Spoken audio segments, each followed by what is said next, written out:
नमस्कार मित्रों, मैं ममता वाजपेयी भोपाल से मेरी हरी भरी छत पर आपका स्वागत है।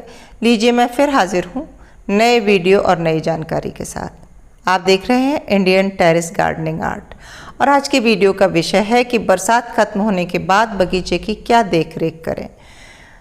अधिक बरसात बगीचे में क्या क्या नुकसान करके जाती है, इस पर मैंने पहले भी एक वीडियो बनाया था कि इसके क्या क्या नुकसान होते हैं। ये देखिए, ये जो बेलों के पत्ते पीले पड़ रहे हैं, ये अतिवृष्टि के बाद जब एकदम से तेज धूप निकलती है तो साइड इफ़ेक्ट के रूप में ये पत्ते हमें पीले देखने को मिलेंगे। और ख़ास करके मेरे बगीचे में इसलिए भी हुए हैं कि मैं एक दिन के लिए कहीं बाहर चली गई थी, तो बरसात बंद हुई और पूरे 2 दिन बगीचे को पानी नहीं मिला तो मिट्टी भी सूख गई। और जब मैं लौट के आई तो मैंने देखा पत्ते पीले थे।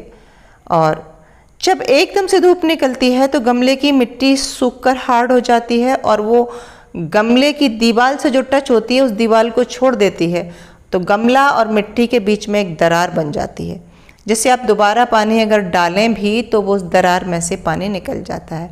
ये देखिए, मुनगा का पेड़ भी जगह जगह से पत्तियाँ पीली हो गई हैं।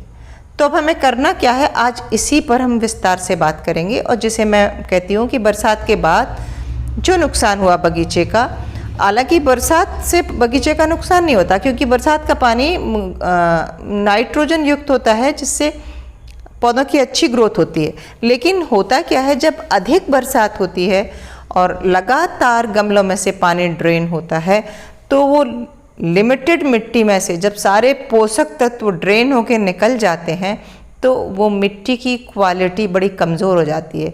देखिए, इस तोरई की बेल तो किस कदर पीली हुई है। अभी ये बेल मैंने लगाई थी, इसने अच्छी ग्रोथ ली और उसके बाद पानी जब बरसा तो ये पीली हो गई। सारी बेलें लगभग पीली हो रही हैं। तो ये जो पत्ते पीले हो गए, इन्हें हम वापस हरा नहीं कर सकते, ये सूख कर गिर जाएंगे। और हम क्या करेंगे इसके लिए, ये मैं इसी विषय पर बात करना है। तो 2-3 चीज़ें हम जो करेंगे, एक तो हम मिट्टी की क्वालिटी सुधारेंगे, जो कि हमारी मिट्टी ख़राब हो गई है। दूसरे, ऊपर की लेयर लगातार पानी में पिटने के बाद हार्ड हो जाती है, हम उसको सॉफ्ट करेंगे। और तीसरा कि हम इसमें अब मैनेजमेंट देखेंगे खाद वगैरह का। तो जो ऊपर की लेयर हार्ड हुई है, सबसे पहले हम गुड़ाई करेंगे और उसको, ये देखिए जो दरार दिख रही है ना आपको साइड से, गमला छोड़ दिया है मिट्टी ने, अब हम पानी इसमें से डालेंगे, पानी सीधा नीचे से ड्रेन हो जाएगा क्योंकि इतनी जगह है इसमें। ये तो मिट्टी आपको गीली इसलिए दिख रही है कि मैंने इसमें पानी डाला था। इस पॉट में देखिए क्लियर, ऊपर की मिट्टी हार्ड है।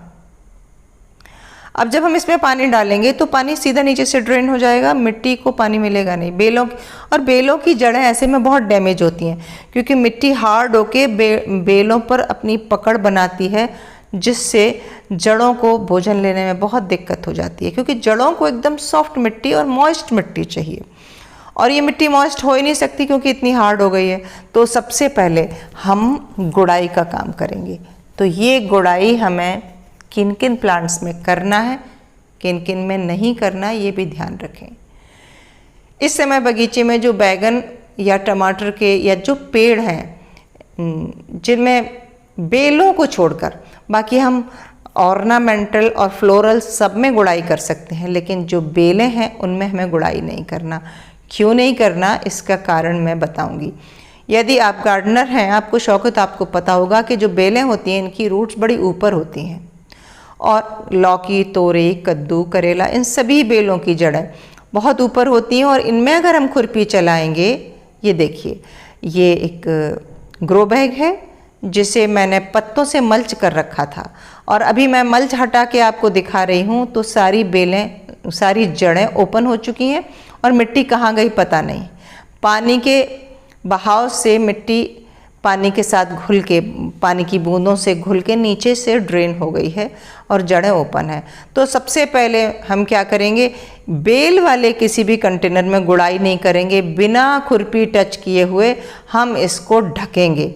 उसके लिए हम 50% खाद मिलाकर भी मिट्टी बना सकते हैं और यदि और अच्छी ग्रोथ चाहते हैं तो एक पतली सी लेयर पहले खाद की बिछाएं। मैं क्या कर रही हूँ, मैंने 2 तरह की मिट्टी रखी है, एक ट्रे में खाद रखी है और बाल्टी में मेरी मिट्टी है। तो ये मैंने थोड़ी सी खाद की लेयर बिछा दी, एक पतली सी। इसके ऊपर मैंने एक मोटी सी लेयर मिट्टी की बिछा दी। जब भी आप ग्रो बैग में या पॉट में पौधा लगाएं, बैगन हो, मिर्च हो, टमाटर हो, तब आप ये ध्यान रखें कि पूरा गमला न भरें, क्योंकि हमें बाद में भी बीच बीच में इसमें गोबर का खाद या थोड़ी सी नई मिट्टी डालनी होती है। ये करना ही होता है, ये हर तरह के पौधे में। लेकिन बैगन के पौधों में इनमें मैंने पहले गुड़ाई की है, उसके बाद हम इस पर एक नई मिट्टी और खाद की लेयर बना रहे हैं। इसका जादुई असर होगा। यदि आपके गमले में जगह नहीं है तो ऊपर की 2 इंच की मिट्टी निकाल लें और फिर जो जगह बने उसमें खाद भर दें और निकाली हुई मिट्टी को फिर ऊपर से दोबारा से भर दें, मतलब खाद ढक दें।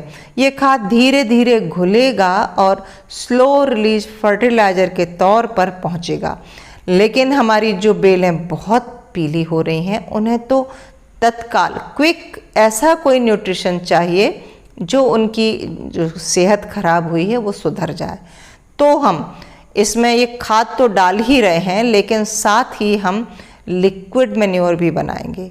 और वो कैसे बनाएंगे मैंने पहले भी वीडियो में बताया, मैं फिर से थोड़ा सा बताती हूँ शॉर्ट में। जो सरसों की खली है उसको गलाकर 8 दिन रख देंगे, 5 दिन रख देंगे और उस पानी को पतला करके वो लिक्विड मैन्योर दे सकते हैं।